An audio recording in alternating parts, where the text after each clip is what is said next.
The grand conclave of the high Ethelgard sat in a silence so profound, so heavy with the weight of impending annihilation, that it seemed to possess a physical density, pressing against the chitinous plates of the gathered elders and suffocating the air in the vast, domed chamber. Above them, the transparency of the orbital spire revealed the burning tapestry of the galactic core, a swirling maelstrom of violet and gold that had once signified the eternal dominion of their empire, but now looked like a bruising wound upon the fabric of the cosmos. The light of their home star, usually a comforting amber, filtered through the smog of orbital bombardment debris, casting long, sickly shadows across the polished obsidian floor where the fate of a dozen sentient species was being measured in hours, not cycles. Archminister Vol, his carapace dulled by cycles of sleepless stress, clicked his mandibles together in a rhythm of anxiety that he could not suppress, his compound eyes fixed on the holographic projection hovering in the center of the room. It was a map of the sector, and it was bleeding. The red zones, indicating the advance of the Kravakian scourge, were not merely expanding, they were devouring. The scourge did not conquer, they did not negotiate, they did not pause for supply lines or diplomatic envoys. They were a biological tide, a swarm of hard vacuum-capable predators that consumed biomass and metal with equal voracity, leaving behind only dead, stripped worlds. The Ethelgard, the oldest and most prestigious of the galactic civilizations, the architects of the Great Peace, the masters of the crystalline resonance, were losing. They were losing badly, and the realization was a bitter poison that none of the assembled dignitaries wanted to swallow. Vol looked at his peers, the fluid aquatic hydras within their suspensor tanks, the ethereal energy-based solari flickering with dim distress, the stone-skinned groth sitting like boulders of despair, and he saw the same reflection of doom. They had exhausted their fleets. They had drained their energy reserves. They had sacrificed entire systems to buy time, and now that time was gone. "The transmission from the outer perimeter is confirmed," Vol said, his voice amplified by the acoustic architecture of the chamber, sounding more hollow than he intended. "The seventh line has fallen. The scourge has bypassed the nebula fortifications. They will be in orbit of the throne world within 3 standard rotations." The announcement was not a surprise. The sensors had been screaming the truth for hours, but speaking it aloud finalized the reality, stripping away the last vestiges of hope that a miracle might occur. A murmur of terrified dissonance rippled through the chamber. The solari flared bright red, a sign of extreme agitation, while the hydras churned the water in their tanks. General Cathon, the supreme commander of the Ethelgardian remnants, slammed a heavy, clawed fist onto the tactical table, fracturing the holographic light. "We must retreat to the sanctuary systems," he roared, his voice rough with the fatigue of a soldier who has forgotten what victory tastes like. "We cannot hold the throne. If we leave now, we can save the genetic archives. We can preserve the history of our people. To stay is suicide." It was a cowardly suggestion, one that would have earned him an execution in the golden age of the Empire, but now, heads nodded in agreement.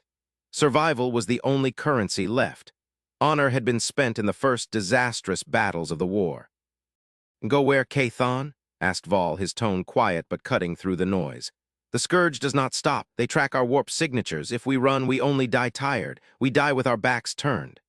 Vol turned his gaze to the far end of the chamber, toward the empty podium that had been reserved for the newest and least significant member of the coalition. "We have one option left. The petition was sent." The room fell silent again, but this time the silence was different. It was not the silence of fear, but of scorn. A ripple of derision moved through the council. The Solari representative, a being of pure light named Lumen, pulsed with a frequency that translated to incredulity. "The Terrans?" Lumen's synthesizer voice scoffed, the sound grating against the elegant atmosphere of the spire. "You speak of the soft skins, the primates from the rim? Vol, this is not the time for desperate delusions. They are a species that has barely mastered hyperlanes. They are fragile. They bleed if you prick them. They die if the temperature shifts too drastically. Their ships are blocks of crude metal and combustion. What can they possibly do against the scourge that the Ethelgard fleet could not?" Vol knew the arguments. He agreed with them in his heart. Humanity was an anomaly in the galactic community, a species that had arrived late, expanded slowly, and kept to themselves. They were physically unimpo. Lacking the natural armor of the Groth, the energy manipulation of the Solari, or the cognitive processing speed of the Ethelgard. To the elder races, humans were children, squishy, emotional, short-lived children who spent more time arguing with each other than building monuments. They were viewed as weak, helpless, and largely irrelevant in the grand scale of interstellar politics. When the Ethel Guard had formally requested aid from the Terran Concordat, it had been a bureaucratic formality, a checkbox exercise to ensure every possible avenue was exhausted. No one expected them to answer. No one expected them to matter. They accepted the petition, Vol said, dropping the data slate onto the table. They responded immediately. They claimed to have dispatched a solution. A solution? General Cathon spat. What solution? A fleet of their rust buckets? How many? Even if they sent every hull they ever welded together, they would be dust before the Scourge's vanguard. Their weapons are kinetic. They throw rocks at light speed. The Scourge adapts to energy shields. They will laugh at metal slugs. The general's contempt was palpable, rooted in the arrogance of a superior technology that had failed. It was easier to mock the primitives than to accept that the high technology of the Ethel Guard had been insufficient. They did not specify a fleet count, Vol admitted, looking at the data slate with a frown. The message was short. Asset inbound, hold position. That was all. Asset lumen pulse dimming in mockery. Singular, they sent a ship, one ship, perhaps a diplomatic vessel to record our deaths, or a transport to evacuate a few lucky refugees. The laughter that followed was dark and bitter. It was the laughter of the condemned, the idea that humanity, this soft, fleshy, fragile race, thought they could intervene in a war of extinction with a vague asset was the final insult to the Ethel Guard's pride. They were weak. They were helpless. And their arrogance in sending a token force was a mockery of the Ethel Guard's suffering. We will ignore them, Cathon decided, turning back to the map. Prepare the evacuation protocols. If the humans arrive, they can die with the rear guard. We must save what we can. But Vol could not look away from the sensor readings on his personal console. Deep in the void, at the very edge of the system's heliopause, the long-range gravitation sensors were picking up an anomaly. It wasn't the chaotic, static-filled signature of a warped tear, nor the smooth, harmonic resonance of an Ethel Guard slipstream. It was a bruise in reality. Something massive was pushing its way into real space, displacing the vacuum with a violence that made the sensors tremble. Wait, Vol whispered, raising a hand. Something is exiting FTL, Vector 49 Alpha. The Scourge, Cathon asked, panic rising in his throat. No, Vol said, his eyes widening as the data streamed in. The signature. It's mechanical, it's dense, it's Terran. The main holographic display shifted, zooming in on the edge of the system. The council watched, breath held in their various lungs and spiracles, expecting to see an armada of small, scrappy human cruisers, perhaps thousands of them, trying to swarm the enemy. They expected a desperate, chaotic, brave charge of the weak. Instead, space folded inward, like a piece of paper being crumpled by an invisible giant. And then, with a silent flash of Cherenkov radiation that overloaded the visual sensors for a microsecond, the ship arrived. It was not a fleet. It was, as the message had implied, a single vessel, and it was ugly. To the Ethel Guard, who built ships of flowing crystal and solar sails, and the Solari, who wove ships from light itself, the Terran vessel was an abomination of aesthetics. It was a brutalist slab of gray metal, a rectangular monolith that defied aerodynamic logic because it clearly had no intention of ever entering an atmosphere. It was scarred, pitted, and unadorned. There were no lights, no glowing engines, no elegant curves. It looked like a tombstone the size of a small moon. It hung in the void, silent, dark, and motionless. That's it, Lumen asked, the light of his body brightening in disbelief. That is the salvation of the Ethel Guard, a flying brick. It's huge, yes, but look at the energy readings. It's practically dead. I detect barely enough power output to keep the life support running. It's a derelict. Hail them, Vol ordered, though his own hope had shattered into dust. We must know what they intend. The communications officer, a young Ethel Guardian whose carapace was trembling, opened the channel. Terran vessel, Vol spoke into the transmitter, his voice laced with the exhaustion of a leader who knows he is speaking to a corpse. This is High Exarch Vol of the Ethel Guard. You have entered a combat zone. The enemy force is overwhelming. If you have come to evacuate, docking bays are open. If you have come to you are woefully insufficient. Static hissed through the speakers, a harsh analog sound that grated on the Ethel Guard's advanced auditory sensors. Then a voice cut through. It was not the panicked voice of a species facing extinction, nor the arrogant voice of a warrior. It was calm, terrifyingly, bizarrely calm. It sounded like a librarian asking for quiet or a surgeon asking for a scalpel. "Hi, Exarch," the human voice said. It was deep male and sounded old. "This is Captain Halloway of the UNSC Weight of Consequence. We are not here to evacuate, and we are not insufficient. We suggest you pull your remaining defensive fleet back behind the planetary orbital grid. Clear the field." "Clear the field?" Cathon shouted, leaning over Vol's shoulder to yell at the pickup. "You are one ship. The Scourge fleet numbers in the tens of thousands. They are a swarm that devours stars. You will be vaporized before you can cycle your kinetic drivers. Do not be a fool, human. Run while you can." There was a pause on the other end, a pause that lasted long enough for Vol to wonder if the connection had been lost. Then the human captain sighed. It was a sigh of heavy patience. "General, we did not travel 3,000 light-years to argue. The Scourge is a biological algorithm. It solves for weakness. You have been fighting it with energy, which it absorbs. You have been fighting it with maneuverability, which it outmatches. You are trying to outthink a hive mind. We don't intend to outthink it, please. Move your ships. We are beginning our deployment cycle." "Deployment of what?" Vol demanded, frustration boiling over. "You have no fleet." "We are the fleet," Halloway replied, and the link cut. The council erupted into chaos. Insults were hurled at the screen. The humans were insane. They were suicidal. They were wasting precious orbital slots, but Vol stared at the sensor readings of the Terran ship. It was doing something. The massive, rectangular hull was beginning to shift. Plates of armor, kilometers thick, were sliding back, not to reveal weapons ports, but to reveal heat sinks. Massive, glowing radiators were extending from the sides of the ship like wings of fire, dumping heat into the vacuum at a rate that should have been impossible. The energy output of the ship spiked, not linearly, but exponentially. "Hi, Exarch," the sensor officer screamed. "Scourge Vanguard detected. They are dropping out of warp." The debate ended instantly. The reality of war crashed back into the room. On the display, the space around the system's edge, directly opposite the human ship, began to boil. The Scourge had arrived. They looked like a smear of oil in water, millions of bioships, ranging from frigate-sized hunter-killers to leviathans the size of cities, all moving with a singular, terrifying fluidity. They were a single organism, a wave of chitin and teeth and plasma that washed over the stars. The Ethelgard fleet, what remained of it, formed a desperate defensive sphere around the throne world. They were the last line. Cathon barked orders, coordinating firing lines, but everyone knew it was futile. The Scourge moved too fast. They swarmed. They overwhelmed. But the Scourge did not head for the planet. The hive mind, sensing a new high-energy signature, turned its attention to the anomaly. The massive, silent human brick sitting in the void. The Scourge logic was simple: consume the greatest threat first. This new object was dense with processed metal and heat. It was food. "They are targeting the human vessel," Vol whispered, watching the tactical plot. "They are going to strip it to the frame in seconds." The Scourge swarm changed vector, a maneuver that would have liquefied the crew of any conventional vessel, and streamed toward the weight of consequence. It was like watching a tsunami crash against a solitary rock.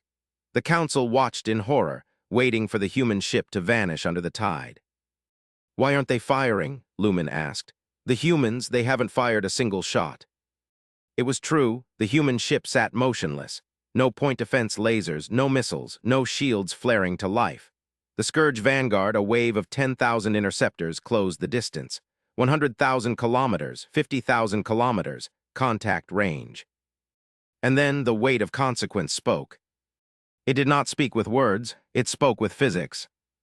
A pulse, invisible to the naked eye but blinding on the gravimetric sensors, erupted from the human ship. It wasn't a blast wave. It was a frequency, a resonance. Suddenly, the leading edge of the Scourge swarm simply stopped. They didn't explode. They didn't disintegrate. They just ceased to function. The bioships, driven by complex electrical impulses and chemical reactions, instantly lost all cohesion. Their biological engines died. Their synaptic links severed. Momentum carried them forward, crashing them into each other, a massive pileup of dead meat and shell tumbling through. The void." "Report," Cathon bellowed, his eyes wide. "What just happened? Did they use an EMP?" "No," the science officer stammered, their tentacles flailing over the console. It's not electromagnetic, it's... Exarch, the readings are nonsensical. The local constants are fluctuating. The human ship is projecting a field. Inside that field, electron transfer is being dampened." Dampened, Vol asked, struggling to comprehend. They are suppressing the chemical reactions that allow biology to function, the officer whispered, terror in their voice. They didn't shoot the enemy. They just turned off the laws of physics that allow the enemy to live. The council stared at the screen. The human ship, that ugly gray brick, was now surrounded by a cloud of dead scourge ships. But the hive mind was vast. It learned. The second wave, the massive leviathans, held back. They fired long-range plasma lances, beams of superheated matter that could crack a planet's crust. The beams streaked toward the weight of consequence. Shields, Lumen cried out. They must have shields. They didn't. The plasma beams hit the hull. And splashed. There was no other word for it. The armor of the human ship didn't buckle. It didn't melt. The plasma hit the gray metal and dissipated, glowing angrily but doing absolutely nothing. The ship absorbed the energy. Thermal capacity increasing, the sensor officer read. They are eating the heat. Exarch that armor. It's not just metal, it's a hyperdense lattice. It's neutronium-doped alloy. The entire ship is a heat sink. They can take a direct hit from a star and just get warmer. On the bridge of the weight of consequence, Captain Holloway watched the main screen with a cup of synthetic coffee in his hand. The bridge was not the sleek, holographic command center of the Ethelgard. It was a submarine bridge. Valves, manual switches, analog gauges, and thick steel bulkheads. It smelled of ozone and recycled air. Hull temperature at 12%, his tactical officer, Commander Chen, reported calmly. The enemy is confused. They're trying to recalculate. Let's help them with the math, Holloway said. Engage the kinetics, solution alpha. Aye, Captain, spooling the main rail. Back in the Ethelgard council chamber, the aliens watched as the front of the human ship opened. It was a maw, a dark, cavernous opening that ran the length of the vessel's spinal keel. Inside, arcs of blue lightning began to dance, jumping between magnetic rails that were kilometers long. Kinetic, Cathon whispered. They really are using kinetic weapons. General, Vol said, his voice trembling. Look at the energy draw. That is not a standard railgun. The scourge leviathans, sensing the buildup, tried to scatter, but they were large and they were slow. The weight of consequence fired. There was no sound in space, but the recoil of the shot pushed the multi-million-ton human vessel backward by several kilometers. A projectile, a solid slug of tungsten and depleted uranium the size of a skyscraper, exited the barrel at a significant percentage of the speed of light. It didn't just hit the lead Leviathan, it obliterated it. The kinetic energy transfer was so catastrophic that the impact created a localized flash of fusion. The slug punched through the first Leviathan, then the second behind it, and the third. The shockwave of the passage of the slug shattered the smaller ships in its wake. It was a spear of God thrown through the heart of the swarm. Target destroyed, the sensor officer said, voice flat. Targets behind it destroyed, debris field expanding. The scourge, for the first time in recorded history, paused. The hive mind was processing fear. It had encountered energy weapons. It had encountered psionics. It had encountered nuclear fire. It had never encountered a species that simply threw a rock so hard it shattered the fabric of the encounter. They are hailing us, Vol said. The humans. Put them on, Cathon said, his arrogance replaced by a stunned reverence. Captain Holloway's face appeared again. He looked bored. High Exarch, we have drawn their attention. The main body of the swarm is converging on our position. We are going to initiate the bug zapper protocol. We advise you to shield your optical sensors. It's going to get bright. Captain, Vol stammered. There are millions of them. You cannot fight them all. We don't intend to fight them, Exarch, Holloway said. We intend to break them. Humanity learned a long time ago that war is inefficient. If you want to stop an enemy, you don't kill their soldiers. You kill their will. You kill their logic. Watch. The connection cut again. The weight of consequence began to rotate. The radiator wings glowed white-hot now. The ship was building up a charge that defied classification. The scourge, driven by the instinct to destroy the threat, collapsed on the ship from all sides, a sphere of death closing in on the gray box. They are going to be overrun, Lumen whispered. No, Vol said, realizing something profound. They wanted this. They baited them. They wanted them close. When the swarm was tight around the ship, a blanket of biological horror coating the human vessel, the weight of consequence released its stored energy. But not as a blast. It released it as a signal. It was a broad-spectrum electronic and psionic scream, a digital virus and a cognitive hazard wrapped in a carrier wave of pure hate. The humans beamed a code directly into the hive mind's network. It wasn't a computer virus in the traditional sense. It was garbage data, paradoxes, infinite loops, screaming noise, mathematical impossibilities. The effect was instantaneous and horrific. The scourge did not die. They went insane. The hive mind shattered. The seamless coordination of the swarm broke into a billion confused, terrified fragments. Ships crashed into each other. Leviathans fired on their own escorts. The disciplined army became a riot of self-destruction. The human ship sat in the center of the chaos, untouched, watching the enemy tear itself apart. In the council chamber, silence reigned again, but it was the silence of awe. The weak humans, the ones who were too soft for war, had just dismantled the greatest threat the galaxy had ever seen without maneuvering, without a fleet, and without losing a single life. They hadn't overpowered the enemy, they had out-escalated them. They had brought a gun to a knife fight, but the gun was also a supercomputer that convinced the knife to stab its owner. They made them kill themselves, Cathon breathed. It's monstrous, it's brilliant. The battle, if it could be called that, lasted another hour. The scourge, broken and confused, fled into the dark, chased by their own phantom signals. The system was clear. The weight of consequence vented its heat, a cloud of steam expanding into the void, and then hailed the council one last time. "High Exarch," Holloway said, "the immediate threat is neutralized. The scourge has been infected with a logic plague. They will not return to this sector. They will be too busy trying to remember how to breathe." Vol stood up, his legs shaking. "Captain Holloway, on behalf of the Ethel Guard, on behalf of all of us, we owe you a debt we cannot repay. We underestimated you. We thought you were weak."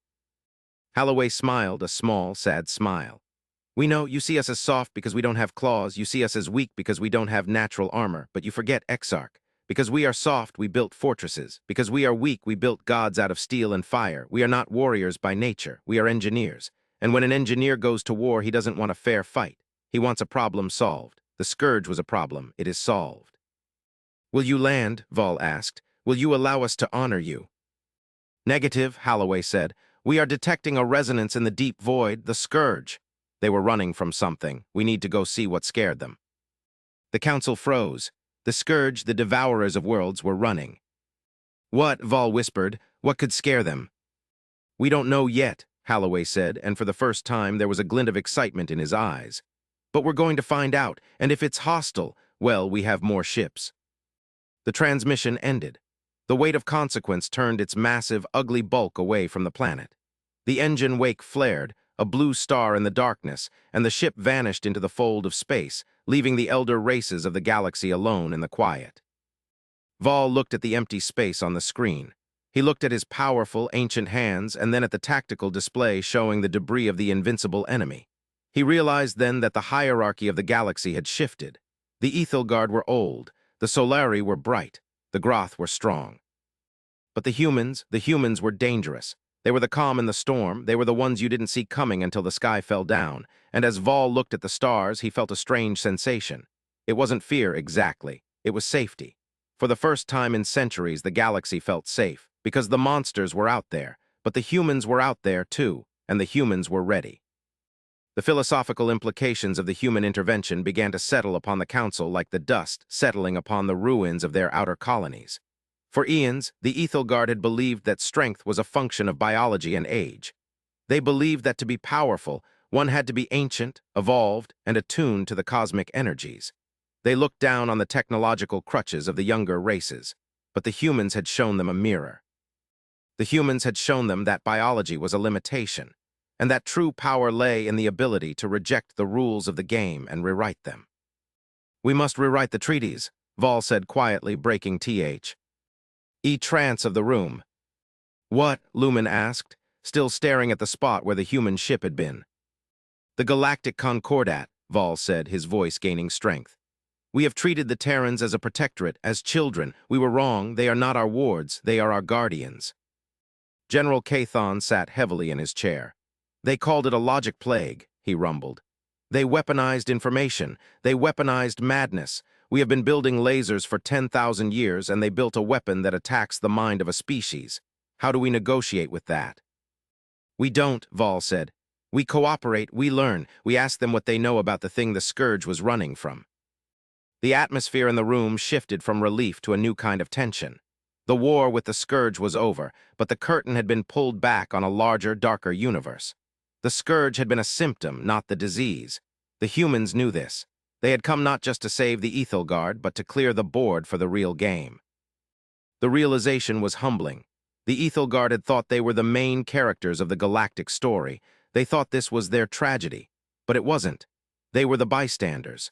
The humans were the protagonists, walking into the dark with a flashlight and a shotgun, while the rest of the galaxy hid under the bed. Vol walked to the window, looking out at the burning stars. The fear was gone, replaced by a cold clarity. The galaxy was a dangerous place. It was filled with horrors that could eat the mind and break the soul. But as he watched the nebula swirl, he remembered the look in Captain Halloway's eyes. It wasn't the look of a conqueror. It was the look of a man who had a job to do. "Send a message to Terra," Vol ordered his communications officer. "What shall I say, High Exarch?" Vol smiled. Tell them the Ethelgard stands ready. Tell them that when they find what is out there, we will be waiting for their call, and tell them, thank you." The officer nodded and began to type. The message would take days to reach the human homeworld, passing through relays and subspace nodes. But it would get there. And for the first time, Vol felt that the Ethelgard had a future. Not because they were strong, but because they had a friend who was. The concept of the dangerous ship became a legend in Ethelgard culture. They didn't call it the weight of consequence. They called it the silence. Because when it arrived, the noise of war stopped. The screaming stopped. The fear stopped. It was the silence of absolute authority, the silence of a parent entering a room of quarreling children. And in the deep void, far beyond the sensor range of the Ethelgard, the weight of consequence dropped out of warp. The hull was cooling, the radiator wings retracting. Captain Halloway sat on his bridge, looking at the new readings. "Contact," Commander Chen said. "Bearing 000, range, extreme." "Is it the scourge?" Halloway asked. "No, sir," Chen said. "It's the signal source. It's artificial. It's a structure bigger than a star." Halloway leaned forward. The screen showed a shadow against the background radiation of the universe. A Dyson sphere? No, something more jagged, a cage. "They were running from the cage," Halloway murmured. Something broke out. "Orders, Captain." Halloway took a sip of his coffee. "Send a beacon to Earth. Tell Command we found it. Tell them to send the rest of the fleet, and tell them to bring the big guns." "The Nova cannons, sir." "No," Halloway said, his eyes fixed on the darkness. "The reality anchors whatever is in that cage. It doesn't obey our physics, so we're going to have to bring our own." The human ship moved forward, a tiny speck against the infinite dark, ready to face the nightmare that had terrified the monsters. They were small, they were weak, they were fleshy, but they were ready, and they were, without a doubt, the most dangerous thing in the sky. The narrative of the Ethelgard and the Scourge became a footnote in the history books, a prologue to the War of the Broken Cage. But the lesson remained.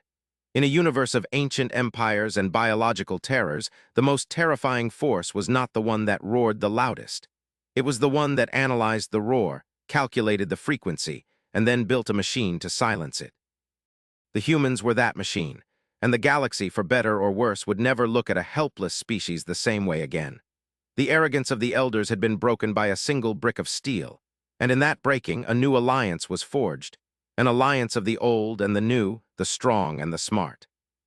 As the weight of consequence vanished into the shadow of the cage, Vol watched from his spire, feeling a profound sense of peace.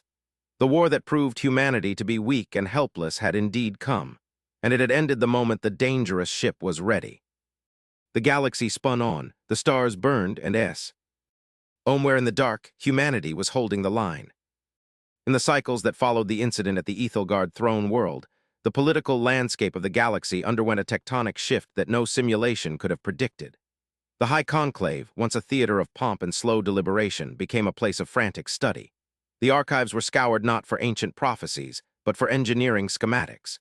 The Ethelgard scientists, humbled and terrified in equal measure, began to look at the universe through a new lens, the lens of the Terran. They stopped asking, how do we harmonize with the energy? And started asking, how do we force the energy to do what we want? It was a cultural revolution. Young Ethelgardians began to mimic human stoicism. They abandoned the flowing, poetic dialects of the high court in favor of the clipped, efficient syntax they had heard over the comms from the weight of consequence. Problem solved became a mantra for a generation. Archminister Vol found himself in the peculiar position of being the most popular leader in Ethelgard history, simply because he had been the one to make the call. He was invited to symposiums, to military academies, to secret briefings.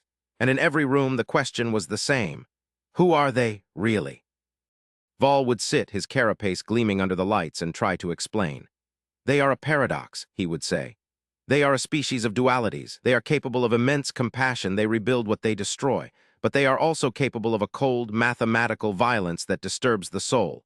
They do not hate their enemies. That is what makes them terrifying. To the scourge, we were food. To the humans, the scourge was an equation that needed balancing. You cannot bargain with a species that views war as a sanitation issue. This perspective terrified the warlords of the Groth. The Groth respected rage. They respected bloodlust. They understood a warrior who screamed as he swung his axe, but a warrior who sipped a stimulant beverage while erasing a fleet, that was unnatural. It suggested a level of detachment that the Groth could not comprehend. They began to avoid human trade routes not out of hostility, but out of a superstitious dread. They whispered that the humans were not truly alive, that they were golems of metal and flesh, lacking the spark of the spirit. But Vol knew better. He had heard the weariness in Captain Holloway's voice. He had heard the sadness. The humans weren't unfeeling. They felt too much. They had simply learned that feelings were a liability when the sky was burning. They had encased their hearts in the same armor they wrapped around their ships. 1 year after the arrival of the weight of consequence, a diplomatic envoy arrived at the Ethelgard homeworld. It wasn't a warship this time. It was a small, sleek courier vessel. It carried a single human diplomat, a woman named Ambassador Kale. She was small, elderly, and walked with a cane. The reception was grand. Thousands of Ethelgard lined the procession route. They expected a giant. They expected a cyborg. They got a grandmother. When Vol met her in the great hall, he bowed low, a gesture reserved for emperors. "Ambassador," he said, "you honor us." Kale smiled, wrinkles creasing her eyes. "Please, High Exarch, no ceremony. I'm just here to talk about trade tariffs and technology exchange, and maybe get a decent cup of tea if your replicators can manage it." The informality was disarming. The counselors exchanged confused glances. This was the representative of the species that had killed the scourge. But as the negotiations began, Vol saw the steel. Kale did not raise her voice. She did not threaten, but she did not yield. When the Solari representative tried to leverage their energy monopoly, Kale simply slid a datapad across the table. "We have developed a zero-point extraction method that renders your solar harvesting obsolete," she said sweetly. "But we are willing to license it to you, provided you drop the blockade on the outer rim systems." The Solari representative dimmed, stunned. You have zero-point energy." "We've had it for 50 years, Kale said. "We just didn't use it. It destabilizes local gravity if you're not careful, but we fixed the dampeners last Tuesday." Last Tuesday. The casual nature of the revelation hit the council like a physical blow. The humans were sitting on technology that could reshape the galactic economy, and they treated it like a minor software update. "Why?" Vol asked, breaking protocol. "Why do you hide your power? Why do you let us think you are weak?" Kale looked at Vol, her expression softening. "High Exarch, on Earth we have a saying, walk softly and carry a big stick. If we showed up with our fleets, with our planet crackers, with our reality anchors, you would fear us, you would unite against us, you would see us as the new scourge. We don't want to rule the galaxy. We just want to live in it. We want you to respect us because we are fair, not because we are terrifying. But," she paused, tapping her cane on the floor, "sometimes you have to show the stick." "The scourge saw the stick," Vol said. "They did," Kale agreed. "And now they are gone, but there are worse things than the scourge. That is why we are here. That is why we need this alliance. The thing the scourge was running from. We call it the entropy of the void. It's waking up." The room went cold. The twist that Holloway had hinted at was now a diplomatic agenda item. "The cage," Vol whispered. "Yes," Kale said. "The cage. It wasn't built to keep something in. It was built to keep something out, and the walls are cracking." She pressed a button on the table and a hologram sprang to life. It showed the galaxy but overlaid with a web of red lines. Fractures in space-time. "The universe is old," Kale explained. It has structural weak points. The Scourge sensed a rupture. They were fleeing the collapse of physical laws in Sector 0. We are going to patch it. Patch the universe? Kathon asked, his voice barely audible. We have the ships, Kale said. We have the engineering, but we need materials. We need the crystalline matrices of the Ethelgard. We need the labor of the Groth. We need the energy focusing of the Solari. We cannot do this alone. We can provide the design, the logic, and the heavy lifting, but we need you to be the mortar. It was a brilliant maneuver. The humans were not conquering, they were recruiting. They were turning the galaxy into a construction crew. They were giving the terrified races a purpose. Instead of waiting to die, they were being asked to help save reality. We will help, Val said instantly. Whatever you need. Good, Kale said, closing her folder. Because the weight of consequence is waiting for supplies, and Captain Halloway is getting impatient. He says the hole in the universe is getting drafty. The council laughed. It was a nervous laugh, but it was a laugh. The tension broke. And so the great work began. The fleets of the Ethelgard, once instruments of war, were retrofitted with human-designed stabilizers. The Groth miners dug into the crusts of dead worlds to extract exotic matter. The Solari focused their light into cutting beams to carve the repair plates for the fabric of the cosmos. And watching over it all were the human ships. The monolithic, ugly, beautiful ships. They stood guard at the rifts, their engines humming with the power of harnessed stars, their hulls absorbing the radiation of the void. They were the silent sentinels, the adults in the room, the dangerous protectors who had proven that being weak was just a camouflage for being ready. Val often stood on the observation deck of the new joint station, looking out at the fleet. He saw human engineers working alongside Ethelgard technicians, arguing about coupling ratios and lunch breaks. He saw Groth hauling girders for human welders. He saw unity. He realized that the title of the history scrolls would have to be changed. It wasn't the war that proved humanity weak. It was the war that proved the galaxy was small and that humanity had simply outgrown it. The dangerous ship was ready, and now so was everyone else.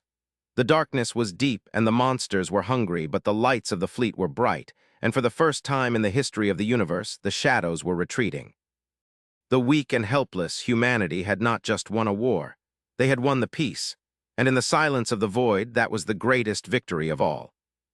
As the years turned into decades, the legend of the arrival grew. The younger generations of Ethelgardians didn't call them Terrans anymore, they called them the Architects. The cultural assimilation was subtle but profound. Ethelgardian philosophy shifted from a circular time model. Everything repeats to a linear vector model. Everything moves forward, influenced by human drive. Deep in the Sector 0, where the cage lay, the combined fleets worked. The environment was hostile, physics there was mushy, with gravity vectors shifting randomly and time dilation pockets that could trap a ship for centuries in a matter of seconds. Captain Halloway was still out there. Life extension therapies had kept him active, though his hair was white now. He commanded the task force. His ship, the Weight of Consequence, was now the flagship of a fleet of fixers, ships designed to stitch reality back together. Report on Pylon 3, Halloway barked, his voice raspy. Stabilization at 98%, came the reply from a Solari officer on the bridge. The crew was mixed now. The Ethelgard resonance emitters are holding the frequency. Good, Halloway said. Seal it. On the main view screen, a tear in the starry background, bleeding a color that the eye couldn't quite process, began to zip shut. A beam of pure white light, focused by Solari lens ships and powered by human reactors, traversed the rift. Behind it, the stars returned to their normal positions. The draft was gone. Sector secure, the Solari officer said. That's the last one, Captain. Halloway leaned back in his chair. The great work was done. The cage was reinforced. The thing outside, the entropy, scratched at the door, but the door was locked. Send the signal, Halloway said. Tell Val we're coming home. The message went out. Across the galaxy, millions of beings paused. The crisis that had defined their lives for a generation was over. The humans had led them to the edge of the abyss and then built a bridge over it. But as the fleet turned to return to the core worlds, Halloway looked at the sensors one last time. There was a blip, tiny, insignificant. Captain, the sensor officer asked. I have a contact. It's a beacon, old, very old. Source. It's coming from inside the cage, sir, but it's transmitting in Terran Morse code. Holloway froze. The bridge went silent. "Read it," Holloway ordered. The officer's hands trembled. "It says, 'Good job, KIDS, we'll take it from here.'" Holloway stared at the screen. "Who is we?" Signature analysis matches. Ancestral human, pre-collapse civilization. The realization hit Holloway like a kinetic slug. The humans weren't the first. They were the remnants. The weakness of humanity, their loss of history, their slow start. It had been a reset. The ancient humans hadn't died out. They had gone through the cage to fight the war on the other side. They had left the nursery to the children, and now that the children had fixed the door, the parents were saying hello. "Twist," Holloway muttered. "Always a damn twist." "Sir." "Do not broadcast this," Holloway said, a slow smile spreading across his face. "Not yet. Let Vol and the Council enjoy their victory for a bit. If they find out that we are just the toddler version of the human race, they might actually have a heart attack." "Aye, sir," the officer grinned. The weight of consequence engaged its engines. The dangerous ship was going home. But the universe had just gotten a lot bigger, and the definition of humanity had just gotten a lot more complicated. The stars shimmered, the peace held, and somewhere on the other side of reality, the war continued. But that was a story for another time. For now, the weak humans had saved the day, and that was enough.